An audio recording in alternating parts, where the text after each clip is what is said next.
So, hello everyone. Welcome to episode 3 of Small Business Talk Australia. A warm welcome to Suzanne Brown, Stephen Brown, and Julie Sanderson. Stephen and Suzanne are our legal eagles from Eddie and Lawyers, and Julie is our marketing guru. So, hi everyone. Hi to all the people that I'm looking at in the right-hand corner of my screen.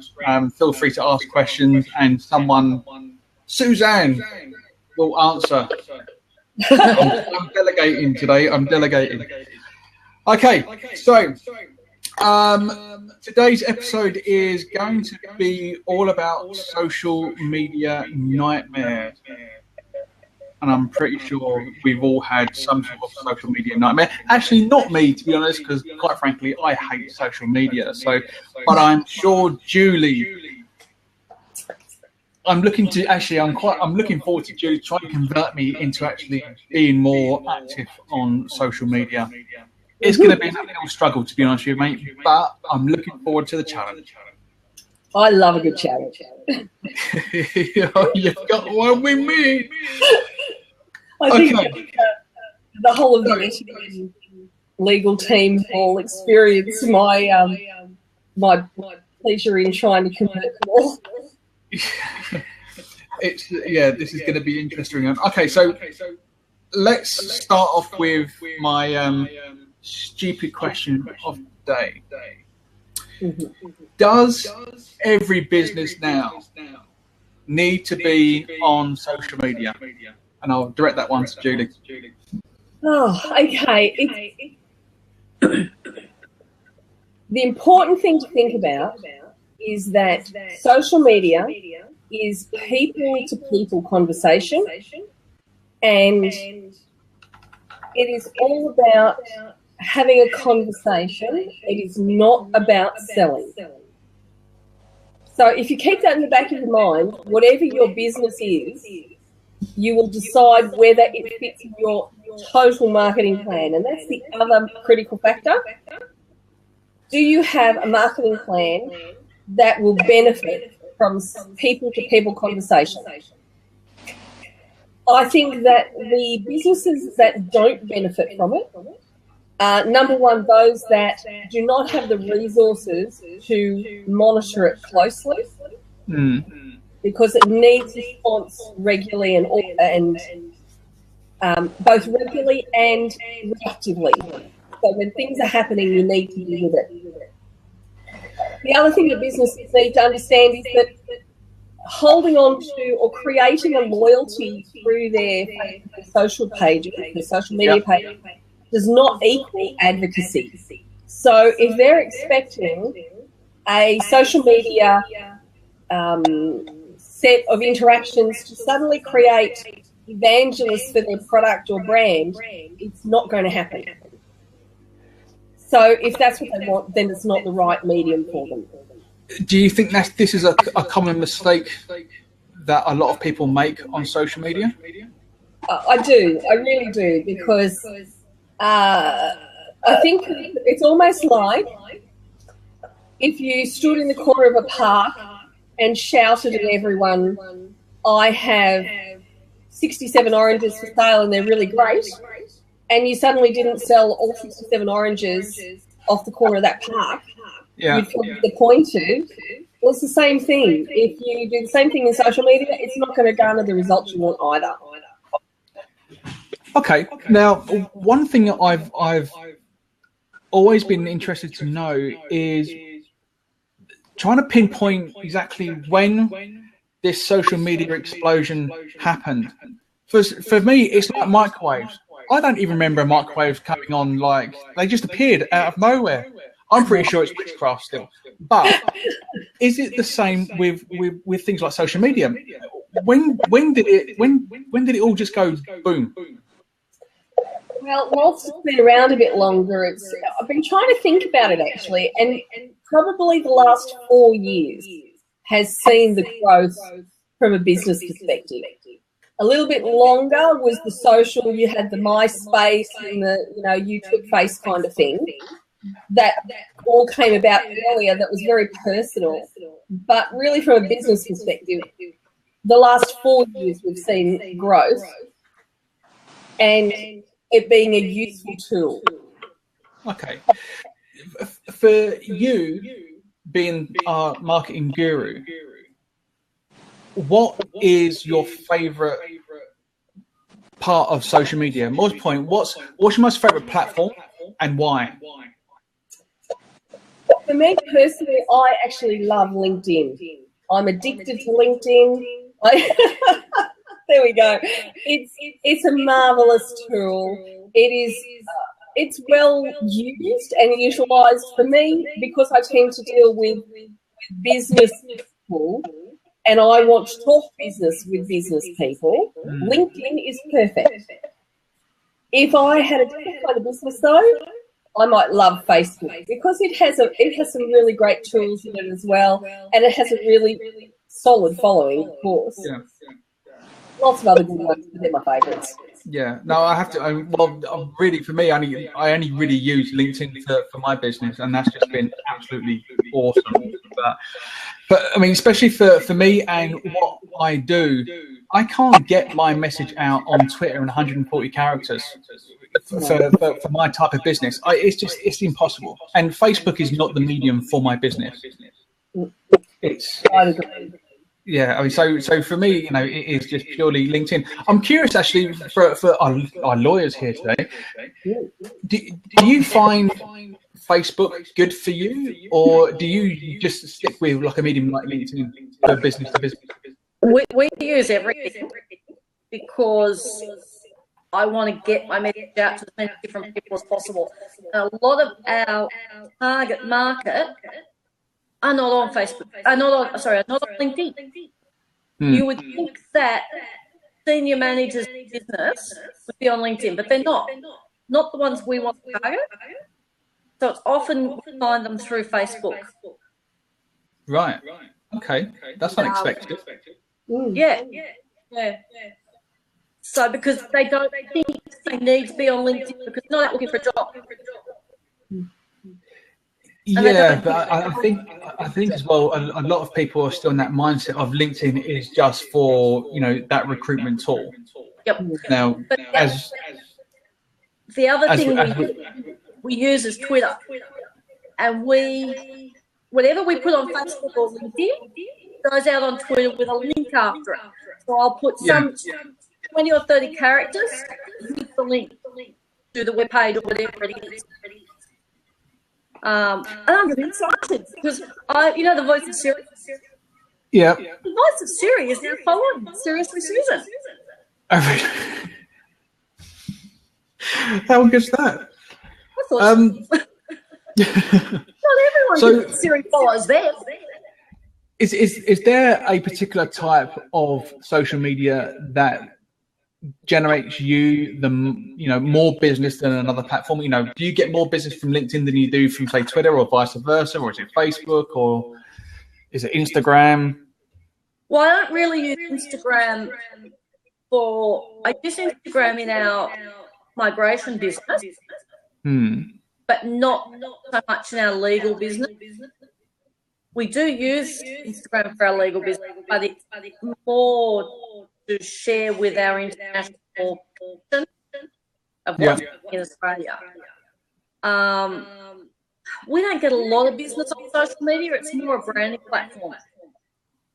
Okay, so this is really more about you just communicating your expertise out to the masses. Although I've had great success with the social media I put out last week about last week's lab.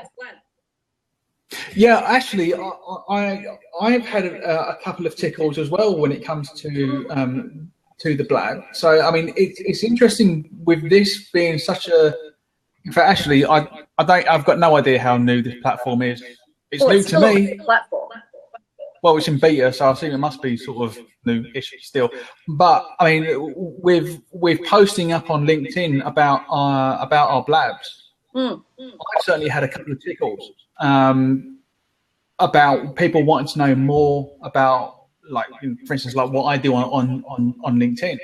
So it's quite amazing. And again, just going back to LinkedIn, that's also a really great platform because you can just embed that video in your status updates. So as opposed to someone just looking at a bit of a dull picture and go, oh, right, there's a video right there, click. All right, now, admittedly, our blabs tend to go on for, an hour. I've got no problem with that. I mean, at the end of the day, if people don't want to watch it for an hour, then you just skip to the bits that you want to see, and then, you're done. So, but yeah, I'll be interested to see how the more episodes that we do with Blab, to see how much more traction we get through our various networks. So, I mean, that's something that I personally are going to be keeping a very close eye on, especially as well when we start getting in our special guests as well, for, week after week. So, and I'll come on more about our special guests later on. Just going back to social media, the beast that is social media.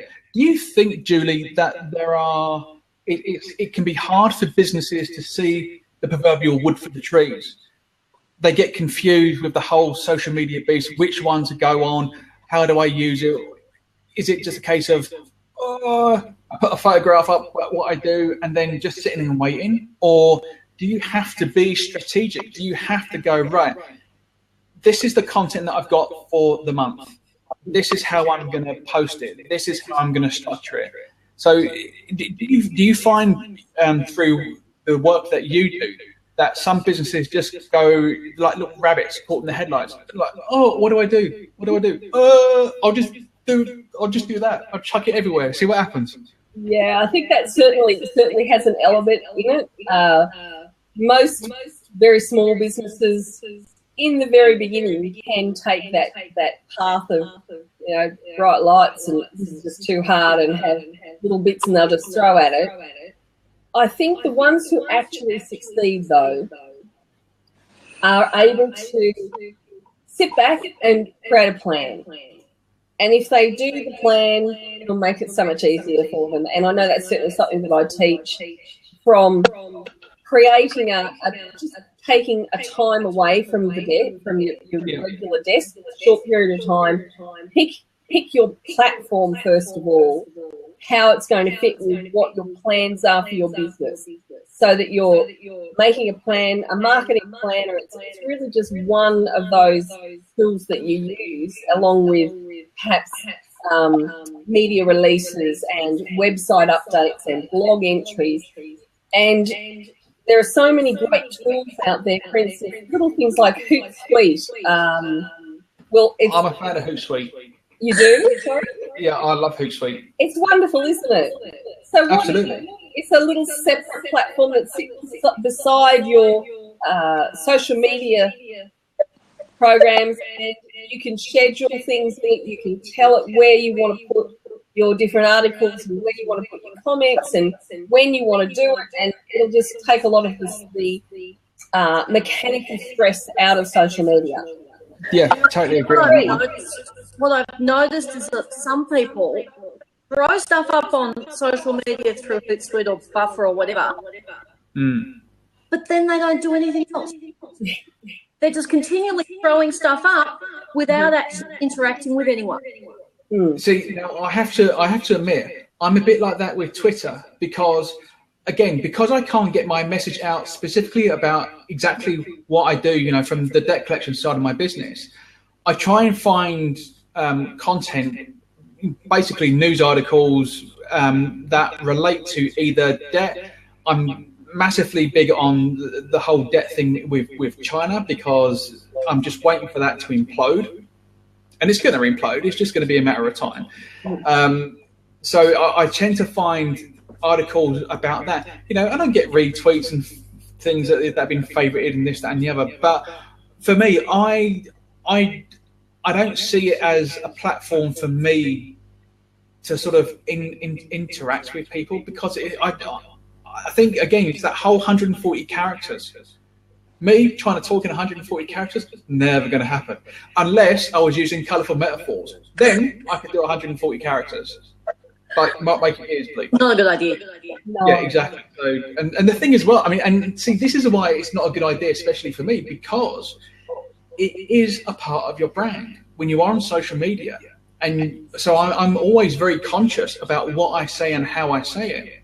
Because if people do take it the wrong way, then it in itself become a bit of a, it can backfire and be a bit of a nightmare.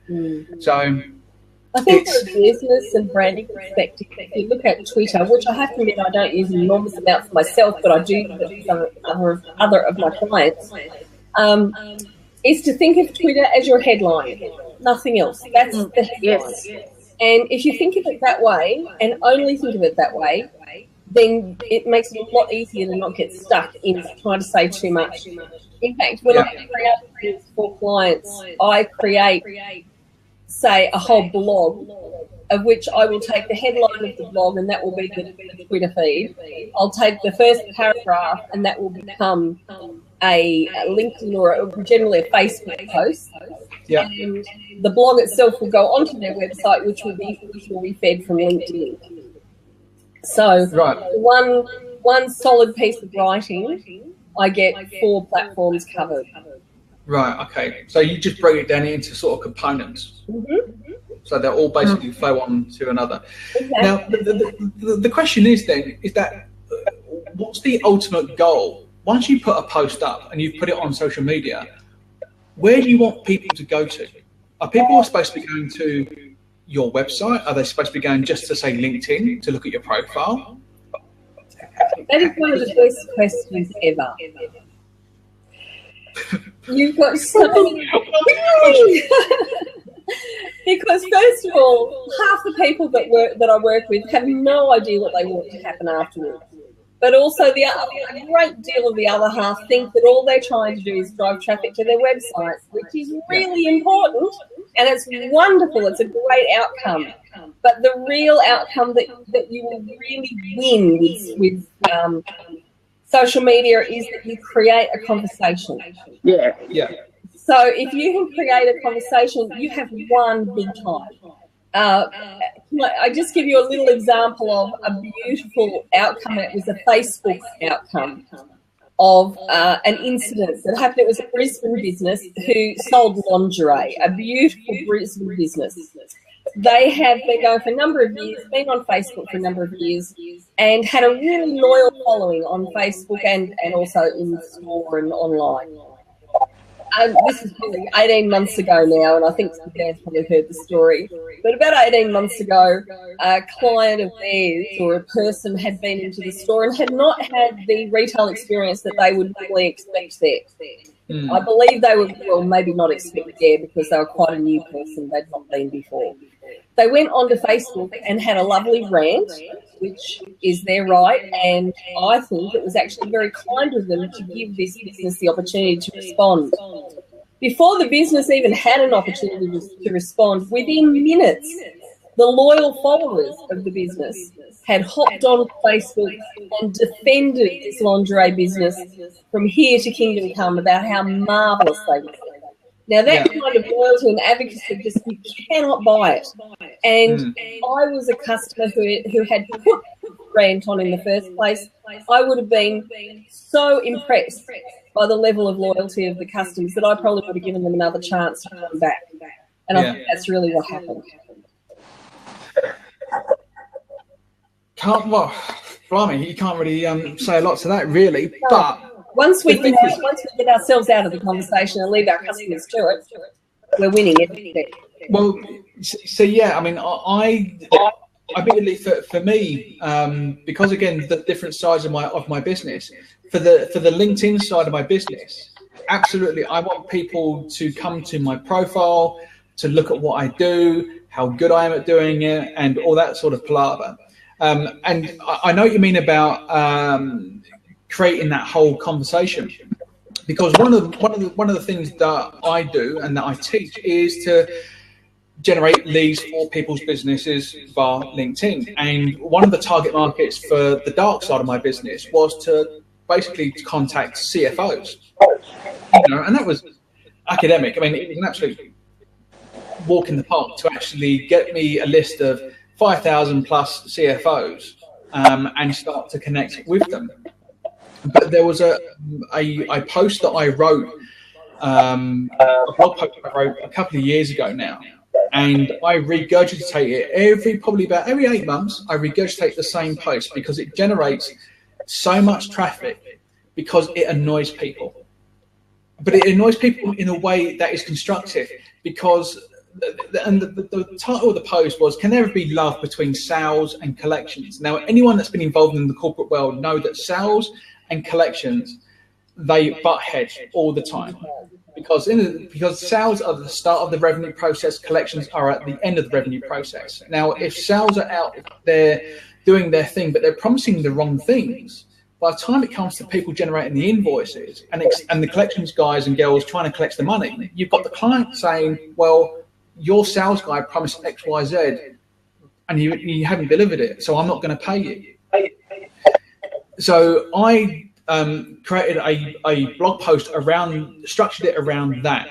Mm-hmm. And it annoyed people so much, because you had sales guys having a go about collectors, you had collectors going about sales guys, and I didn't need to do anything, because the actual conversation itself was generated by everyone else.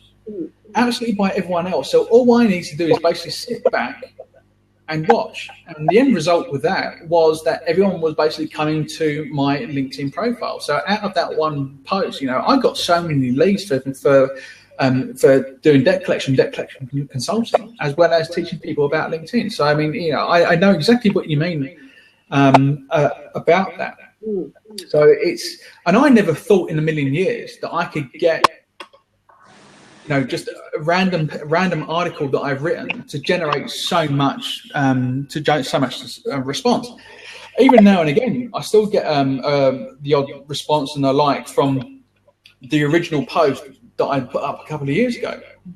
So, and that's the great thing as well, and then again, this is a bit of a double-edged sword, because once it's out there for eternity. Yes. Once you've got it out there, you can't get it back, which can be a bit of a tricky thing to do. So and I want to go into sort of the legal things about social media in a minute, but just from your perspective, Julie, how does a business get noticed on social media? I think there's three critical factors to get people to look at you.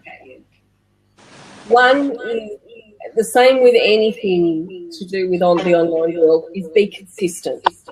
Have some method of having good articles regularly put up there, or redirects from things that will interest the people that you're trying to attract. The other thing is to actually have good content on there, something that people will want to look at, and your article is the perfect foil for that, in the way of it is emotive. And there's nothing quicker to get response than something that has an emotional component. Yeah. And finally, I'm a little bit out there with this word of disruption. It's the buzzword of the moment, which I just think is hilarious, because essentially it means doing something a bit different. And if that means disruption, well, good luck to them who use that term all the time. I think it's hilarious. Yeah, chief disruptor. Yeah, just be unique. Be yourself, but be unique. And if you are being unique and putting something up there that is a little bit special, so find things that really hit you emotionally, that will connect you into the world, and put that on your different social media platforms. That will make other people feel the same way, and that's how you're going to get noticed. Yeah. Okay. So the flip side of this, how bad can social media be for your business if you do the wrong thing? Very bad. Oh, I know that. Sorry, Stephen. I just said very bad. And I think that Stephen and Suzanne will have a lot more to say from a legal aspect. But from a marketing perspective, in the old days, they used to say if you were a call centre that managed complaints, which I had a little bit of interest in at one point, if you had a customer with a complaint, they would go out and tell 11 people they had the complaint. And if you had a satisfied customer, they generally tell no one. So you had 11 people that suddenly found out about how bad you were. The same thing happens with social media. Social media negative posts will go a lot further than positive ones. The only thing was that with regular clients that were negative, if you could recover their negativity, they became your most staunch allies and supporters. The same thing works on social media. I consider it a real privilege if someone puts up something negative on a Facebook or a LinkedIn page, because it's giving us an opportunity to fix it. Most of the time, people won't give you that opportunity to fix it. And if you show a good response, you are most likely going to have, if not that individual, then a lot of other people that have read it will become your advocates. So I've got a bit of I guess a twofold question here. If a business, for the people watching out there, if they do happen to get a bad piece of social media, how quickly should they jump on it and fix it? About 2 seconds before it goes up. The most important thing is a really fast response and a heartfelt response. A good example of how not to do it, and I'm sure they won't sue me for talking about it because it was everywhere. Maybe 3 years ago was a gentleman set up a thing called Click Frenzy, which was a 24-hour enormous sale online that didn't have in place anything like the amount of online support they required to make it work properly. Within the first few seconds of the sale online opening, everything had crashed. Within, I think it was 4 or 6 minutes, a Facebook page, We Hate Click Frenzy, or Hate Click Frenzy, had been set up. So 4 minutes later, it took them about 12 hours to respond to anyone on social media about what was going on. Yeah. And then it was a very patronising and a very short, insincere response. They'd made their money, they were happy, so they didn't particularly want to respond well, it would appear. So at that point, I don't believe that there's been the same person has not been involved, as far as I know, in any other Click Frenzy in Australia since. It could have been a wonderful, exceptional sales opportunity, but it hasn't been continued, and people would be less likely to trust it now. That was a really poor response to social media. Is Click Frenzy still around? I think that it's a US. There is a US one that works exceptionally well. Yeah. But there's been a couple of short, small Click Frenzy events since that major one, and I'm not sure who's been involved in it, but I don't believe it's the same setup. Right. Okay. So to wrap up this side of the blab, then, quick 3 tips then for people that might experience bad social media. Answer it now. Yeah. Take it offline. If it's an individual issue, get it off the social media. So that what I'm saying there is, if you have an individual who says, I've got a complaint and this is a problem, if you're not lucky enough to do the lingerie shop and have others respond to it, offer them on the social media platform they spoke to you on first. Give a heartfelt and empathetic response in something like, we're so sorry that you feel that we did not supply the kind of service you're after. I would like to contact you and arrange some kind of service that will the solution. And then take it offline, because you don't want to keep it in front of once you've responded well, you don't really need to have a negotiation going on in the social world. No. And then finally, I would probably say, as a third, make sure that you cross your I's and dot your T's, just so that you know that what you're putting up there is true and correct, honest and legal. Okay. So we're talking also here about sort of then mitigation of making sure that your damage to your brand is reduced to a minimal as well. Making sure that you've responded correctly and legally, and we'll come to that in a second. And to make sure that you basically just, once you've acknowledged it, you take it offline, you deal with it offline, and hopefully then you've got an opportunity then to turn that person around to be a raving fan. Yeah, and I have to admit, it's like the whole chief disruptor thing. I'm the whole raving fans, like buzzword, hello. But yeah, all right, okay. So this is going to be the interesting bit now, because not that yours wasn't, but I'm interested here about the dark side of social media, and because I've not experienced it, but you've got these keyboard warriors, these trolls. How do you, as lawyers, Stephen Brown, deal with that side of social media, and how exposed can these trolls, these keyboard warriors, how exposed can they be to legal action by people? They can be exposed in a number of ways, and very quickly. There's the one example of a Justine Sacco, who was an internet executive for the what company was she? Just trying to think. She was an executive for PR executive for a US internet company, and she was getting on a plane, and she tweeted, "Going to Africa. Hope I don't get AIDS. Just kidding. I'm white." Now, by the time she arrived in Africa, she had lost a job.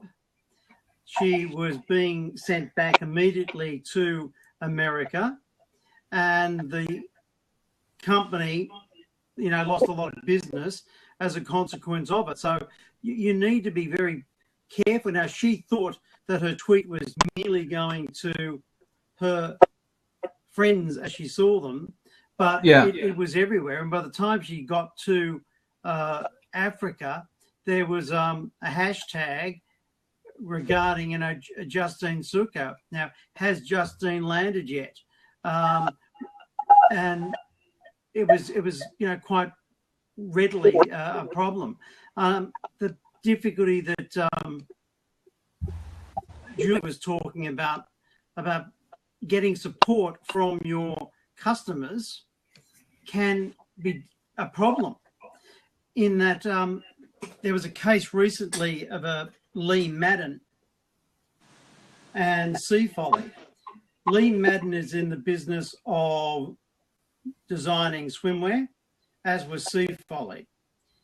Lee Madden saw Sea Folly's range and took the view that a buyer from Sea Folly, who had been in her design studio a month or two before Sea Folly's range was released, had ripped off her range.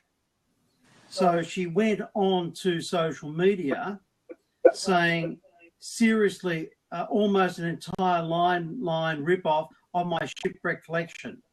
I know the buyer from Sunburn, who, as it turns out, works for Sea Folly, came to my suite and photographed every one of these styles. Ripping off is always going to happen, but sending in a dummy buyer to get photos is super sneaky. So she went ballistic and put all this on her social media. Just looking at Julie's face. Yeah, her followers promptly started saying, nasty, shame on them, won't be buying Sea Folly. So she got all this fabulous support.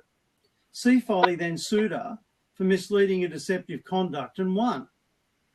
And she then cross-claimed and got defamation. And it was just a horrible, horrible case where both parties were fighting one another in the social media arena, both to their disadvantage probably.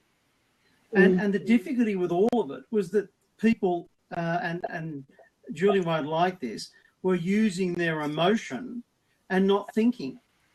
So these quick, rapid emotional responses caused them huge legal fees. And both of them really lost as a consequence of it. So my concern is that this whole area of marketing is new. And print media marketing, the concept of a madman, have only been around since the 50s. So in the last 60 odd years, we were merely getting to grips with print media and television and radio advertising. Now, since 2004 with the introduction of Facebook and 2006 with Twitter, we're getting a whole new area which we didn't even understand the last one. And we had 60 years. And we're just really at the top of the iceberg as to what this is, where we're going. And I think it's illustrative of the questions you're asking, James. What do people want? What are they going to get out of it? No one knows. That's the challenge. And I think that's why there is such a scattergun approach out in the market, because people are trying everything to see what works and why it works. Yeah. And how you manage it. For example, all the good things Julie was saying about the social media has its dark side with Justine Sacco, with Madden and Sea Folly. Another case that occurred recently was Allergen Pathways and the ACCC. And Allergen Pathways has a business of telling people how to overcome their allergies. The ACCC took the view that what Allergen Pathways was selling was totally unscientific and probably not factually or scientifically correct. The ACCC obtained a report from a professor of medicine at St. Vincent's Hospital, which lampooned and shot down in flames all of Allergen Pathways' claims. The ACCC sought undertakings from Allergen Pathways and its director that it wouldn't engage or allow such comments to appear on its website. So these particular comments were comments that Allergen Pathways was itself publicising. They gave those undertakings and removed everything. 18 months later, a number of their past clients found out about what was happening or what had happened and went to their website, their Facebook pages and their own blogs, and started putting in testimonials relying upon the claims that had previously been on the site, which the ACCC said were misleading and deceptive, and claims that Allergen Pathways had agreed were misleading and deceptive. Allergen Pathways allowed these testimonials to remain on their site. And in doing so, the ACCC found out about it. The ACCC then took action against Allergen Pathways and the director on the grounds that they were engaging in misleading and deceptive conduct in contravention of the undertakings which they gave to the ACCC and the court. They took them to court and won. The argument being that Allergen Pathways knew the statements were misleading and deceptive, and by allowing them to remain on their site was seeking commercial advantage of statements which were not factually correct, and therefore that was contrary to Section 18 and Section 27 of the Australian Consumer, 26 of the Australian Consumer Law, and as such contravened the undertakings they gave. So being prompt and understanding and knowing what's on your site is crucial, because otherwise you're exposing yourself to fines and penalties.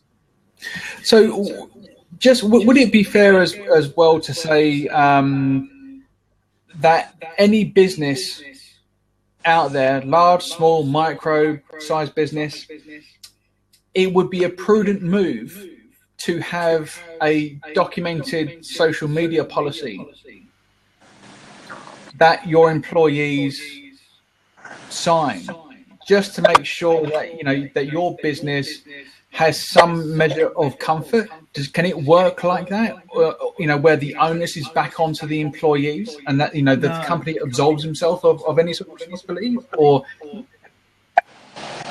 the lawyer's shaking his head. No. Because if you have a system that allows the employees to do the wrong thing, And if that worked, then every business would operate in such a manner that the business itself would never carry any responsibility and would always have the employees left out to dry.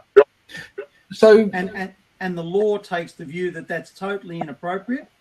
So the law ensures that the responsibility, the buck stops with the employer to make it apparent and appropriate that the employer makes sure that the employees do the right thing. Right. Okay. Just for the benefit as well for the people watching now, could you just explain quickly what the ACCC stands for, what it does within Australia? The ACCC is the Australian Competition and Consumer Commission. It is a regulatory body established by the Commonwealth Government pursuant to the Competition and Consumer Act of 2010. It's not a police force. It has the authority to investigate matters. It has the right to issue infringement notices and to take legal proceedings against offenders under the Act, but it's not obliged to do so. Therefore, it chooses its cases that it will win and doesn't take on losers. It's lost cases, of course, but it's now very selective on where and when it will take action. Okay.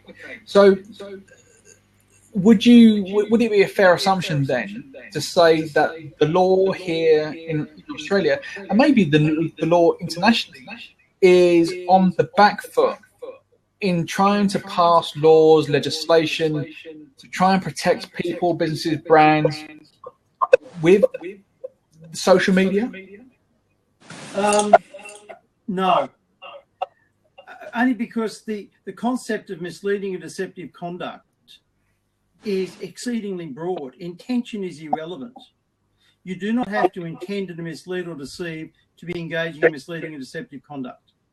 Under Australian law, there's equivalence in Canada and there's equivalence in New Zealand. The laws, though, are particular and peculiar to those three jurisdictions at this point in time. You don't need a contract to have misleading and deceptive conduct. In fact, but where you do have a contract, you can't contract out of misleading and deceptive conduct.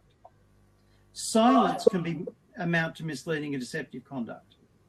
So the power and pervasiveness of the legislation is quite extensive and is able to be used by the ACCC, and the medium is not relevant.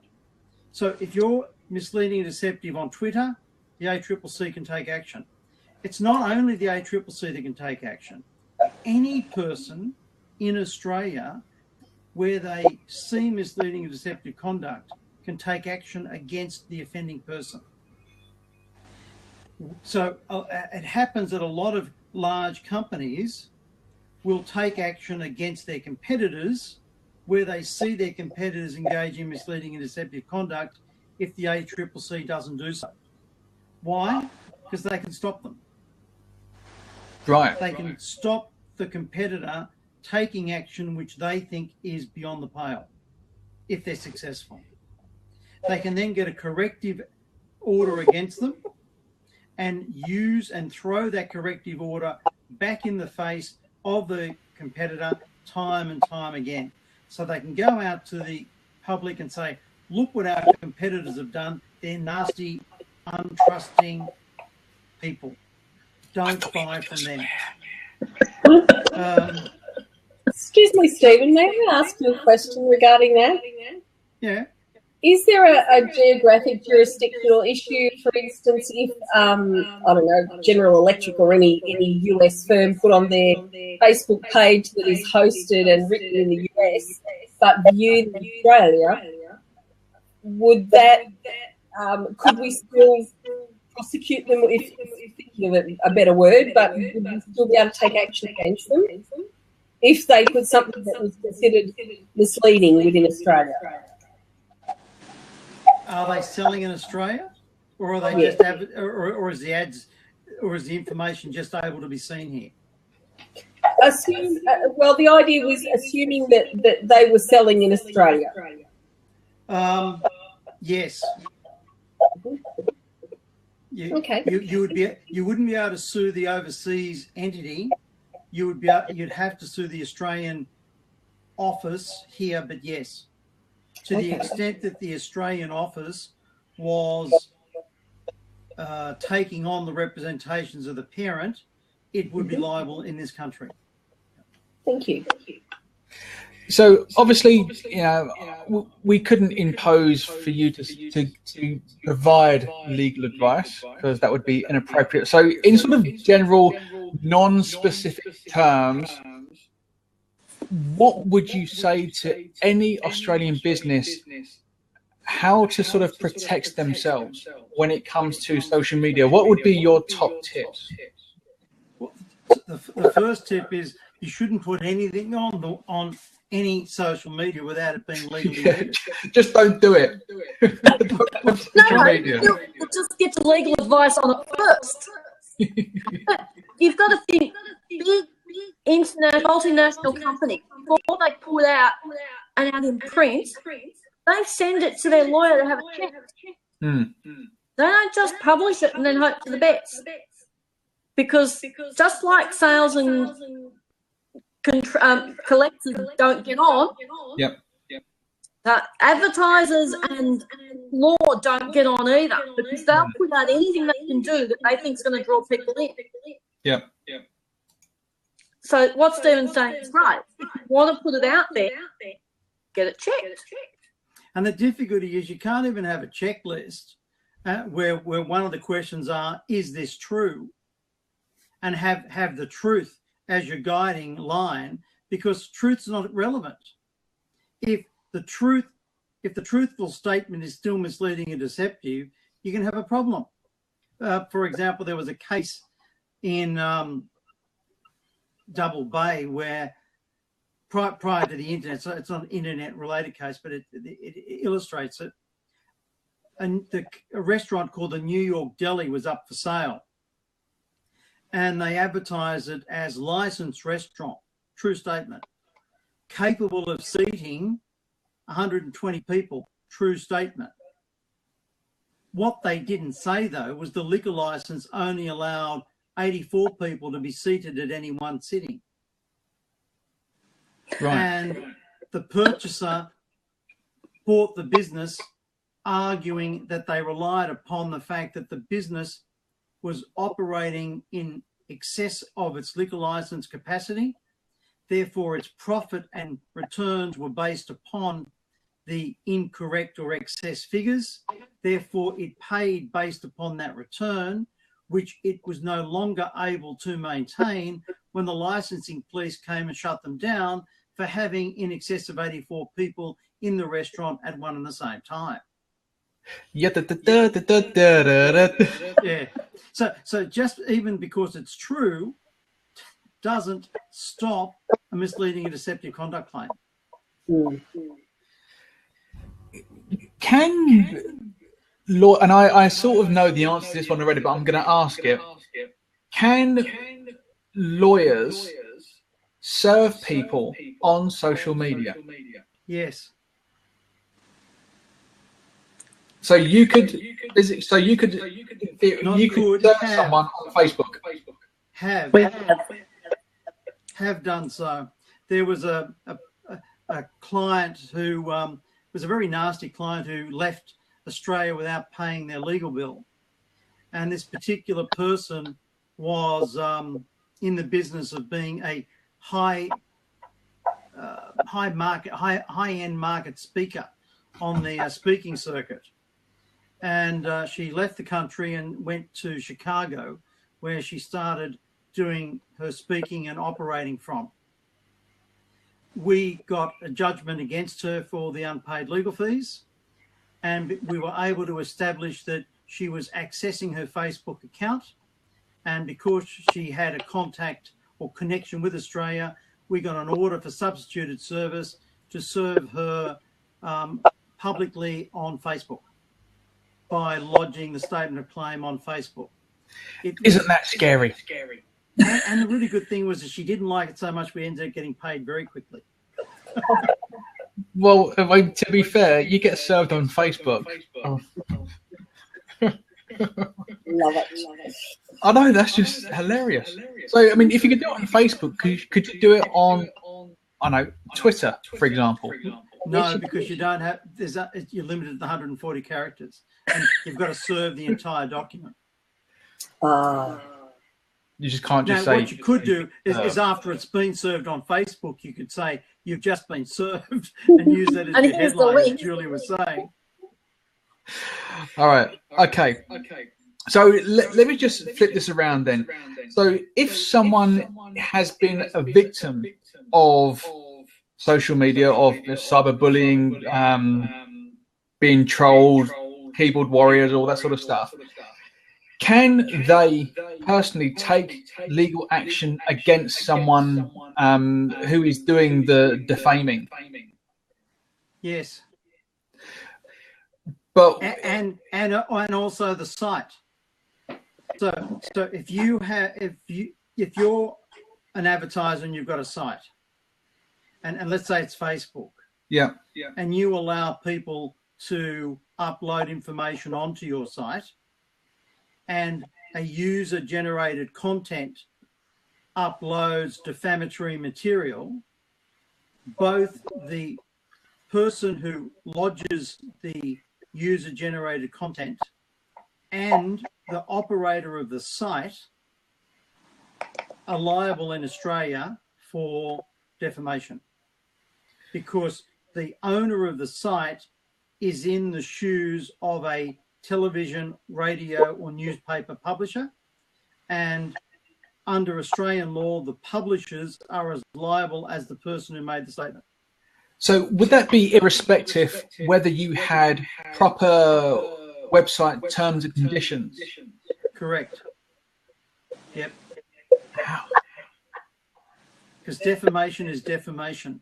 There is an argument that Barris and I were talking about the other day, is that if defamatory material goes on site and the owner of the site quickly recognises the defamatory nature of the material and removes it, having regard to the short time that it was on the site, is it still defamation? And the answer is not no. See, once a newspaper's out, it's out. And you don't have to prove who actually read it for there to be defamation. The publication in a newspaper or on a radio or TV is sufficient. So you don't have to prove that anyone in fact read it. The mere fact that it's been done is the defamatory action. So, however, sorry, go on. Well, what I was then saying, but an argument though with the internet is that it may mean that you actually have to prove that someone saw it in order for the damage to arise, because there's no deeming provision for the purposes of the internet. And maybe these days the courts may take the view that you need to prove that someone in fact read it, because there's so much stuff on the web that surely there's got to be one or two sites that no one's ever accessed it other than the person who put the information on. And therefore, right, can that be defamatory if no one's ever seen it? I think Julie's gone to remove some Facebook posts. Delete.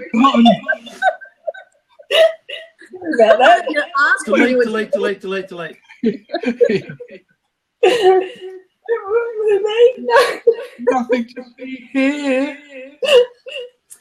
There was a situation where the Maritime Services Union posted some comments about a sea captain who they were being a bit disparaging about, and they linked their article to another article that was written in Queensland. This was done in Western Australia. And the Queensland article was defamatory. The linking of the defamatory article was held by the Western Australian court to be defamation in itself, even though it was not in the Western Australian Union's website. The mere fact that it was linked was sufficient for the defamation to be held to have occurred. Is there provision in Australian law?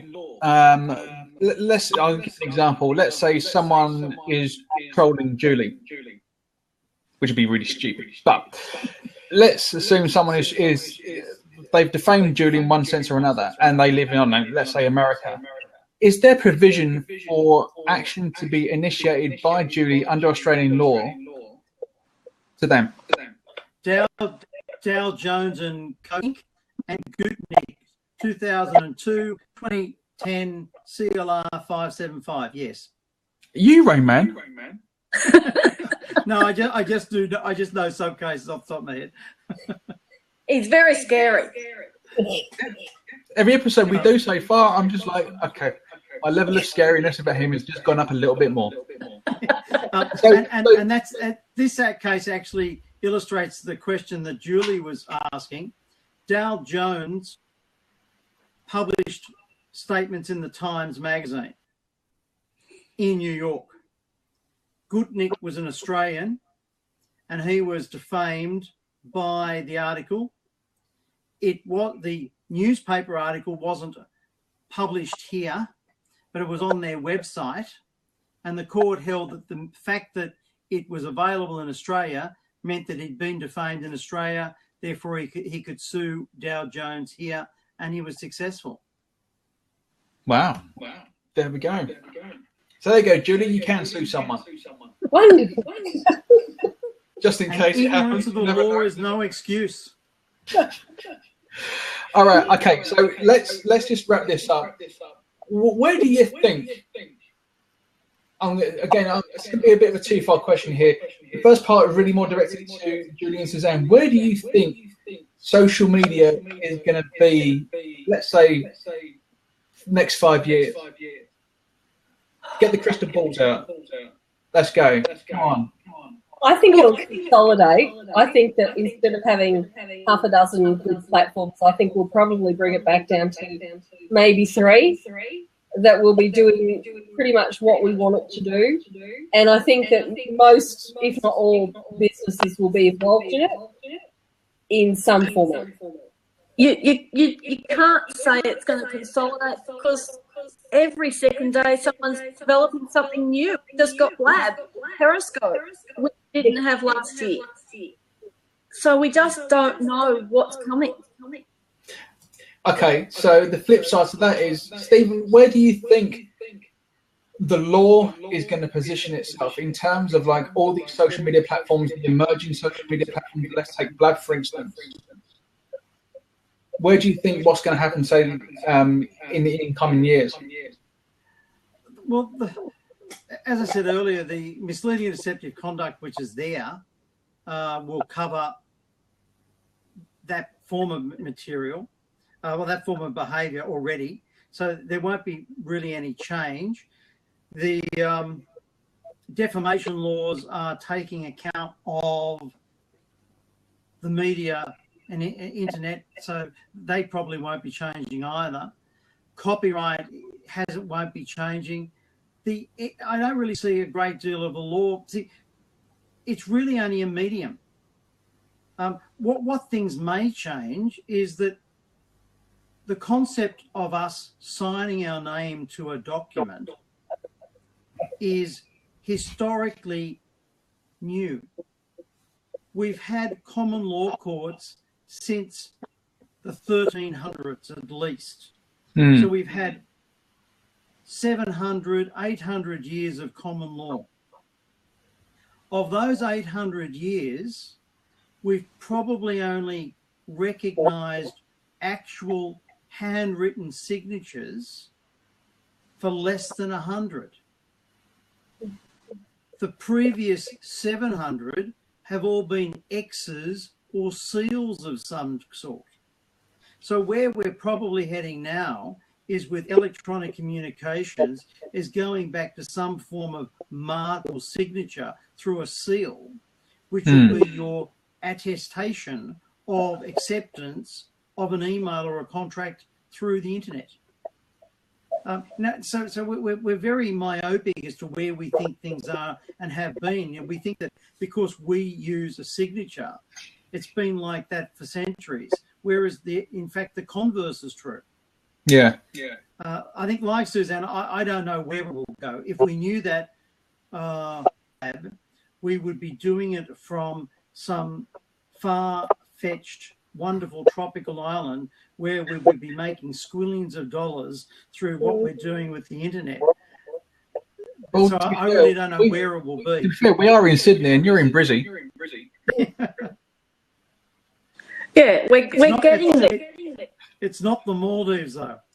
Well, see, just to illustrate how quickly things are changing, if I said to you that by the end of this decade, that in 5 years' time, we will have driverless cars on Australian roads, and they have we've already had the testing them now in South Australia.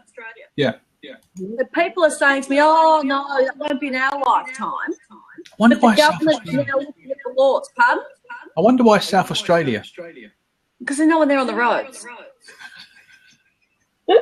They've got horse and cars. That's right. It seems to do everything first. I think it's because it's a small population that's easy to market to. Yeah, fair enough. A lot of marketers do use South Australia as a test case for the rest of Australia. Yeah. Oh, there we go. Even though it is the murder capital of Australia. Dan said so. All right. Okay. So what we'll do, we'll close it off there. Again, thank you very much, guys, for coming along and listening to us or Nutbags talk about small business. Now, next week, we're going to start bringing in our special guests, and our guests they have very certain expertise. So our first guest is going to be Kylie Wall from Kapow Recruitment, and she's based here in Sydney, and she specialises in recruitment for small businesses. So we'll be looking at how her business works, how she sort of makes her point of difference between her and other recruiters, because we all know recruiters are a dime a dozen, lawyers are a dime a dozen, debt collectors a dime a dozen, marketers a dime a dozen. So what her point of difference is, she was like, yep, okay, fair enough. So, and we'll also be looking at what she does in terms of marketing, and maybe even give us some tips on maybe how she can help improve her marketing, and obviously to make sure that she's got relevant terms and conditions as well on her website and stuff. So thank you again, everyone, for listening and listening and not asking questions. Ask questions next time. We won't bite. Stephen might. I don't. Apart from that, thank you, my lovely co-host, for another week. And bye. See you again next week.